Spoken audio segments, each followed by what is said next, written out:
చాలా కాలం క్రితం ఒక ప్రకాశవంతమైన నది ఒడ్డున ఒక పెద్ద జామున్ చెట్టు నిలిచింది. దాని కొమ్మలు బలమైనవి, నీడ చల్లగా మరియు జామున్ పండు తీపిగా ఉండేది.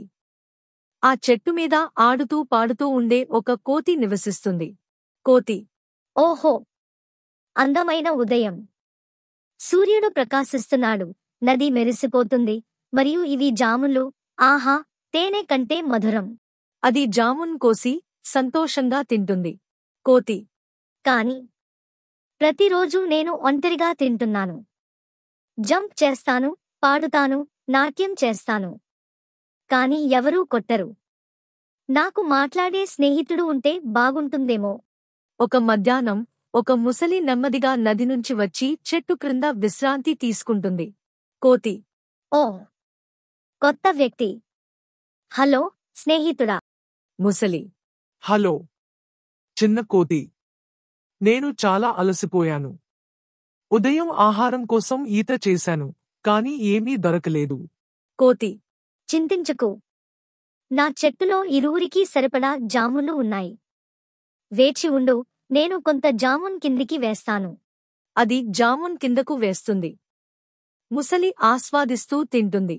ముసలి: ఇవి నా జీవితంలో తినిన అత్యంత తీపి పండ్లు. ధన్యవాదాలు, చిన్న కోతి. నువ్వు నన్ను రక్షించావు. కోతి: స్నేహితులు ఒకరికి ఒకరు సహాయం చేస్తారు. ప్రతిరోజూ రా, నేను నీకు జామున్ ఇస్తాను. ఒక అందమైన స్నేహం మొదలయ్యింది. కొన్ని రోజులుగా వారికి చిన్న చిన్న సంభాషణలు, నవ్వులు, కథలు జరిగేవి. కోతి: నీకు తెలుసా, ముసలి, ఈ చెట్టులో నుండి ప్రతి ఉదయం సూర్యుడిని బంగారు బంతిలాగా చూస్తాను. నీవు నదిలో ఏమి చూస్తావు? ముసలి: అయ్యో స్నేహిత! నదిలో నేను చేపలు నాట్యం, తాబేలు ఈత, కొన్నిసార్లు మెరుస్తున్న రాళ్లను చూస్తాను. అది మరో లోకంలా ఉంటుంది. కోతి: ఆహా! నీవు నది లోకాన్ని వివరించు, నేను ఆకాశ లోకాన్ని వివరిస్తాను. మనం ఎప్పుడూ కలసి ఉందాము. కోతి స్నేహంపై చిన్న పాట పాడుతుంది. ముసలి నీటిలో కిందపడి ఆనందిస్తుంది. ఒక సాయంత్రం ముసలి కొన్ని జామున్లు తన భార్య కోసం తీసుకెళ్తుంది. భార్య: ఈ రుచికరమైన పండ్లు ఎక్కడినుంచి తెచ్చావు? ముసలి: ప్రియతమా, నా స్నేహితుడు కోతి ఇచ్చాడు. ప్రతిరోజూ అతను నాకు ఆహారం ఇస్తున్నాడు. భార్య: అందుకే నీవు సుదీర్ఘ సమయం ఈ కోతితో గడుపుతావు. హం, నీవు అతనిని నాకన్నా ఎక్కువ ప్రేమిస్తున్నావు. ముసలి: లేదు లేదు, ప్రియతమా. అతను నా స్నేహితుడు. అతను దయగలవాడు. భార్య: పండ్లు ఇంత తీయగా ఉంటే కోతి హృదయం ఎంత తీపి ఉంటుంది కదా. దానిని తినాలని నాకు ఉంది. నాకు తీసుకునిరా. ముసలి: లేదు లేదు, అతను నా స్నేహితుడు. నేను అతన్ని కబళించలేను. భార్య: మీరు ఆ కోతిని తీసుకురాకపోతే నాతో మళ్ళీ మాట్లాడరు. పాపం ముసలి. తన భార్యను ప్రేమించే మానసికత, స్నేహితుని పట్ల నిబద్ధత మధ్య చిక్కుకున్నాడు. తదుపరి రోజు ముసలి చెట్టు వద్దకు విచారంతో వచ్చాడు. కోతి: హలో, స్నేహితా. ఎందుకు అంతా నిరుత్సాహంగా ఉన్నావు? ముసలి: ఏమీ కాదు. నిజానికి నా భార్య నీ మంచితనాన్ని విన్నారు. ఆమె నీతో కలుసుకోవాలని కోరుకుంటోంది. మన ఇంటికి రా, ఆమె చాలా సంతోషిస్తారు. కోతి: సరే. నేను నది ఇంట్లో అడుగు పెట్టలేదు. నేను చూడాలనుకుంటున్నాను. ముసలి: సరే, నా పైకి ఎక్కు, నేను తీసుకుని వెళ్తా. కోతి విశ్వాసంతో ముసలిపై ఎక్కింది. ప్రయాణం మొదలైంది.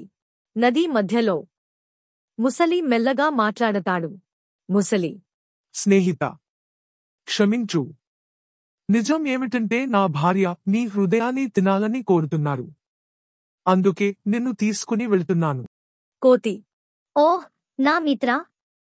ఎందుకు ముందే చెప్పలేదు? నా హృదయం ఇక్కడికి తీసుకురావడం లేదు. చెట్టు కొమ్మపై ఉంచి వచ్చాను. నా హృదయం కావాలంటే నన్ను వెంటనే తిరిగి తీసుకెళ్ళు. ముసలి: అవునా? సరే, త్వరగా వెళ్దాం.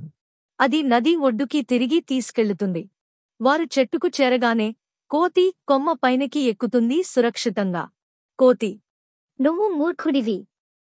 ఎవరు వారి హృదయాన్ని చెట్టుపై ఉంచుతారు? నువ్వు నన్ను వంచించావు. ఇక నా స్నేహితుడివి కావు. ముసలి. నన్ను క్షమించు. లోభం మరియు మూర్ఖత్వం నన్ను కబళించాయి. నిజమైన స్నేహాన్ని కోల్పోయాను. ముసలి నిశ్శబ్దంగా నదిలోకి వెళ్ళాడు. కోతి తన చెట్టులో మదనతో జాగ్రత్తగా నిలిచింది. నీతి. ప్రమాదంలో తెలివిగా ఆలోచించడం మనకు రక్షణ ఇస్తుంది. లోభం సంబంధాలను నశింపజేస్తుంది. నిజమైన స్నేహం ఎప్పుడూ వంచించకూడదు. మీకు మా వీడియో నచ్చినట్లయితే please like, share and subscribe to my channel. ఒకరోజు అమ్మమ్మ తాతయ్య చెప్పిన కథలు.